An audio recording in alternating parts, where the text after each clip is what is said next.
નમસ્કાર મિત્રો, સ્વાગત છે તમારું અમારી યુટ્યુબ ચેનલમાં। તો મિત્રો, આજના વિડીયોમાં આપણે ચર્ચા કરીશું નેશનલ મીન્સ કમ મેરિટ સ્કોલરશિપ યોજના વિશે। હવે મિત્રો, આ જે યોજના છે તે યોજના અંતર્ગત હાલ વિદ્યાર્થી ધોરણ 8માં જે અભ્યાસ કરે છે તો તેવા વિદ્યાર્થીઓને ધોરણ 9 થી ધોરણ 12 સુધીના અભ્યાસ કરવા માટે વાર્ષિક ₹12,000 એટલે કે ₹48,000 ની સહાય આપવામાં આવે છે। મિત્રો, આ યોજનાનો લાભ છે તે કોને કોને મળવાપાત્ર થશે? યોજનાનો લાભ મેળવવા માટે અરજી કઈ જગ્યાએ કરવાની રહેશે?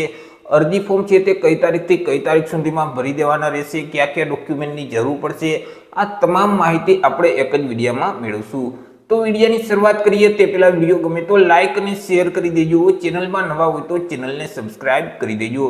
તો ચાલો મિત્રો, વિડીયોની શરૂઆત કરીએ। જો મિત્રો તમે આ યોજનામાં ઘર બેઠા જ ઓનલાઈન અરજી ફોર્મ ભરાવવા માંગતા હોય તો અમારા જે WhatsApp નંબર છે 91066146 આ નંબર પર તમે WhatsApp પર મેસેજ કરશો કે અમારે નેશનલ મીન્સ કમ મેરિટ સ્કોલરશિપ યોજનામાં ઓનલાઈન અરજી ફોર્મ ભરવું છે તો તમને નજીવી ફી સાથે ઘર બેઠા જ ઓનલાઈન અરજી ફોર્મ ભરી દેવામાં આવશે। તો મિત્રો, આ જે નોટિફિકેશન છે તે SEB એટલે કે રાજ્ય પરીક્ષા બોર્ડ ગાંધીનગર તરફથી આપવામાં આવેલું છે। નેશનલ મીન્સ કમ મેરિટ સ્કોલરશિપ યોજના છે તો આ યોજના અંતર્ગત લાયકાત ધરાવતા વિદ્યાર્થીઓ પાસેથી અરજીઓ મંગાવવામાં આવેલી છે।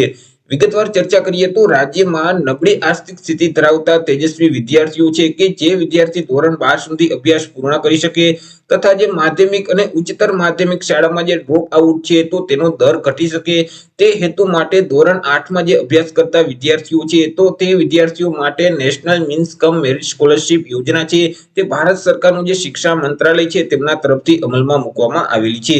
હવે આ યોજનાનો લાભ મેળવવા માટે વિદ્યાર્થીએ સૌથી પહેલા તો એક સ્પર્ધાત્મક પરીક્ષા આપવાની રહેશે અને આ જે પરીક્ષાનું આયોજન છે તે રાજ્ય પરીક્ષા બોર્ડ ગાંધીનગર તરફથી કરવામાં આવશે। તો આ પરીક્ષા આપવા માટે વિદ્યાર્થીઓ પાસેથી અરજીઓ મંગાવવામાં આવેલી છે। ચર્ચા કરી લઈએ મિત્રો આપણે અગત્યની તારીખ વિશે। મિત્રો, આ પરીક્ષા આપવા માટે તમારે અરજી કરવી હોય તો ઓનલાઈન અરજી ફોર્મ ભરવાનું રહેશે। ઓનલાઈન અરજી ફોર્મ કઈ તારીખથી કઈ તારીખ સુધીમાં ભરી દેવાનું રહેશે? તો ઓનલાઈન અરજી ફોર્મ છે તે આગામી 20 ફેબ્રુઆરી 2024 ના રોજ શરૂ કરવામાં આવશે। 20 ફેબ્રુઆરી 2024 થી લઈને 28 ફેબ્રુઆરી 2024 સુધીમાં તમારે ઓનલાઈન અરજી કરી દેવાની રહેશે। ત્યાર પછી મિત્રો, અહીં પરીક્ષા ફી પણ વિદ્યાર્થીઓએ ભરવાની રહેશે। કેટલી પરીક્ષા ફી ભરવાની રહેશે તે આપણે આગળ ચર્ચા કરીશું, પરંતુ પરીક્ષા ફી ભરવા માટેનો સમયગાળો શું રહેશે તેના વિશે ચર્ચા કરીએ તો અહીં વિદ્યાર્થીઓએ ઓનલાઈન પરીક્ષા ફી ભરવાની રહેશે। 20 ફેબ્રુઆરી 2024 થી લઈને 29મી ફેબ્રુઆરી 2024 સુધીમાં ઓનલાઈન પરીક્ષા ફી ભરી દેવાની રહેશે। હવે મિત્રો, અહીં જે SEB એટલે કે રાજ્ય પરીક્ષા બોર્ડ ગાંધીનગર તરફથી જે પરીક્ષાનું આયોજન કરવામાં આવશે તો કઈ તારીખે આ પરીક્ષા લેવામાં આવશે? તો મિત્રો, આ જે પરીક્ષા છે તે 7 એપ્રિલ 2024 ના રોજ લેવામાં આવશે। વાત કરી લઈએ શિષ્યવૃત્તિની રકમ વિશે એટલે કે કેટલી સહાય આપવામાં આવે છે તો અહીં વિદ્યાર્થીઓને માસિક ₹1,000 ની સહાય આપવામાં આવે છે એટલે કે વાર્ષિક ₹12,000 સુધીની સહાય મળવા પાત્ર થાય છે।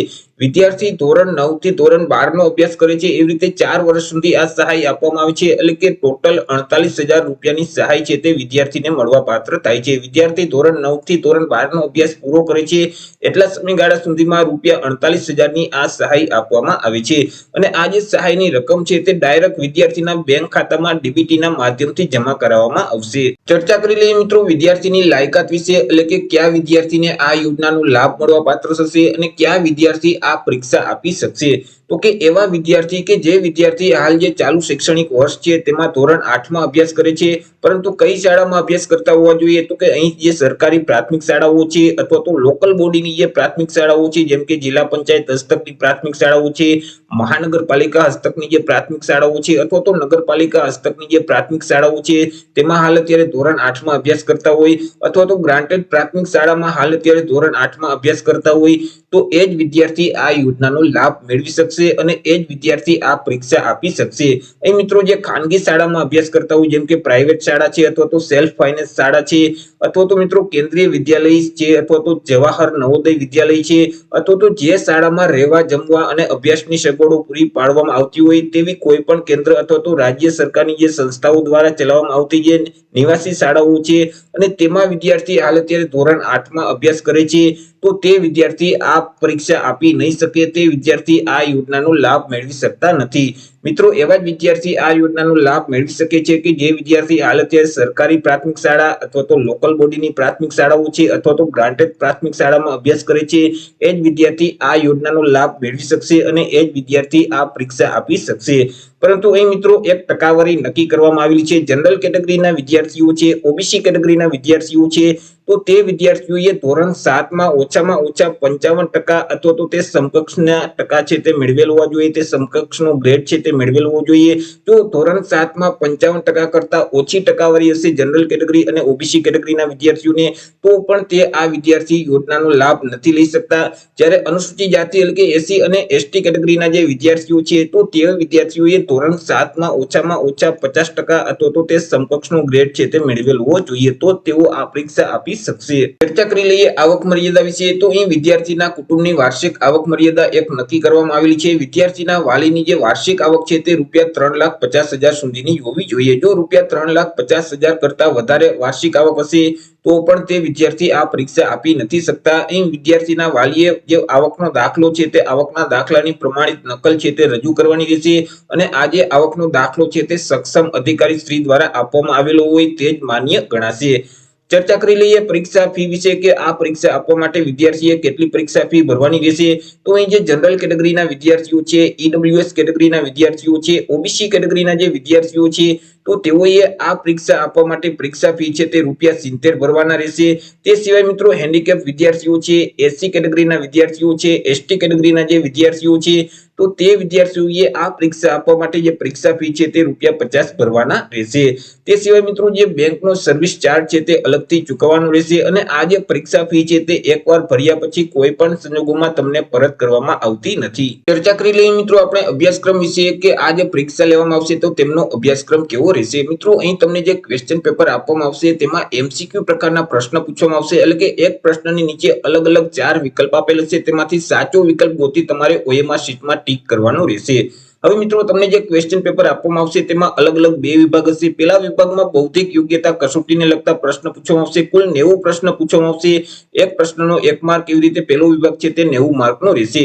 હવે મિત્રો અહીં જે બૌદ્ધિક યોગ્યતા કસોટીમાં કેવા દાખલાઓ પૂછવામાં આવશે તો કે તાર્કિક પ્રકારના, રીઝનિંગ પ્રકારના દાખલાઓ પૂછવામાં આવશે, જેમ કે મિત્રો સાદ્રશ્ય છે, વર્ગીકરણ છે, સંખ્યાત્મક શ્રેણી છે, પેટર્ન છે, છુપાયેલી આકૃતિ છે, તો તેને લગતા દાખલાઓ અહીં પૂછવામાં આવશે. જ્યારે વિભાગ બી છે તે શૈક્ષણિક યોગ્યતા કસોટીનો રહેશે કે જેમાં પણ અલગ અલગ 90 એમસીક્યુ પ્રકારના પ્રશ્ન પૂછવામાં આવશે અને 90 માર્કનો વિભાગ બી રહેશે. તેમાં મિત્રો જે ધોરણ 7 અને ધોરણ 8માં જે ગણિત, વિજ્ઞાન અને સામાજિક વિજ્ઞાન જે વિષયો છે તેમાંથી પ્રશ્ન પૂછવામાં આવશે. મિત્રો અહીં ધોરણ 7નો સંપૂર્ણપણે અભ્યાસક્રમ આવરી લેવામાં આવશે, એટલે કે બંને સત્રના જે પાઠ્યપુસ્તક છે તેમાંથી પ્રશ્ન પૂછવામાં આવશે. જ્યારે ધોરણ 8માં જે પ્રથમ સત્રનો અભ્યાસક્રમ છે, એટલે કે પ્રથમ સત્રના જે પાઠ્યપુસ્તક છે તેમાંથી જ પ્રશ્ન પૂછવામાં આવશે. હવે મિત્રો આ પરીક્ષામાં પાસ થવા માટે એક માર્ક છે તે નક્કી કરવામાં આવેલા છે, લાયકી ગુણ છે તે નક્કી કરવામાં આવેલા છે કે જેમાં જનરલ કેટેગરી, ઓબીસી કેટેગરીના જે વિદ્યાર્થીઓ છે તો તે વિદ્યાર્થીઓએ અહીં બંને વિભાગ છે, બૌદ્ધિક યોગ્યતા કસોટી અને મિત્રો શૈક્ષણિક યોગ્યતા કસોટી, તે બંને વિભાગમાં કુલ મળીને 40% છે તે ફરજિયાત લેવાના રહેશે. જ્યારે મિત્રો એસસી એસટી કેટેગરીના જે વિદ્યાર્થીઓ છે તો તેઓએ બંને વિભાગમાં કુલ મળીને 32% છે તે ફરજિયાત માર્ક મેળવવાના રહેશે. અને મિત્રો અહીં વિદ્યાર્થીનું એક મેરિટ તૈયાર કરવામાં આવશે અને મેરિટના આધારે વિદ્યાર્થીને આ શિષ્યવૃત્તિનો લાભ આપવામાં આવશે. ચર્ચા કરી લઈએ મિત્રો જરૂરી ડોક્યુમેન્ટ વિશે કે તમારે કયા કયા ડોક્યુમેન્ટની જરૂર પડશે. તો અહીં મિત્રો તમે જે ઓનલાઈન અરજી ફોર્મ ભરો છો તે અરજી ફોર્મની પ્રિન્ટ કાઢી તેની સાથે તમારે કયા કયા ડોક્યુમેન્ટ જોડવાના રહેશે. તો તમે જે અરજી ફી ભરેલ છે તે ફીની પોતની નકલની જરૂર પડશે, તે સાથે જોડવાની રહેશે. વિદ્યાર્થીના આધાર કાર્ડની કોપી સાથે જોડવાની રહેશે. વિદ્યાર્થીના વાલીના જે વાર્ષિક આવકનો દાખલો છે તે આવકના દાખલાની પ્રમાણિત નકલ સાથે જોડવાની રહેશે. ધોરણ 7 પાસની માર્કશીટ જોડવાની રહેશે અથવા તો તે સમકક્ષનો પુરાવો જોડવાનો રહેશે. તે સિવાય વિદ્યાર્થી જો અનામત વર્ગના ઉમેદવાર હોય તો જાતિ અંગેનું જે પ્રમાણપત્ર છે તેમની પણ નકલ સાથે જોડવાની રહેશે. તે સિવાય વિદ્યાર્થી જો વિકલાંગ ઉમેદવાર હોય તો વિકલાંગતાનું જે પ્રમાણપત્ર છે તેમની નકલ પણ સાથે જોડવાની રહેશે. તો આવી રીતે મિત્રો જે નેશનલ મીન્સ કમ મેરિટ સ્કોલરશિપ યોજના છે તે યોજનાનો લાભ મેળવવા માટે વિદ્યાર્થીઓએ સૌથી પહેલા તો એક સ્પર્ધાત્મક કસોટી આપવાની રહેશે અને આ જે પરીક્ષાનું આયોજન છે તે રાજ્ય પરીક્ષા બોર્ડ તરફથી કરવામાં આવશે, જેના માટે વિદ્યાર્થી પાસેથી અરજીઓ મંગાવવામાં આવેલી છે. તો આશા રાખું છું વિડીયો પસંદ પડ્યો હશે. વિડીયો પસંદ પડ્યો હોય તો લાઈક અને શેર કરી દેજો. ચેનલમાં નવા હોય તો ચેનલને સબસ્ક્રાઇબ કરી દેજો. ફરી મળીશું એક નવા ટોપિક સાથે એક નવા જ વિડીયોમાં. ત્યાં સુધી જય હિન્દ, વંદે માતરમ.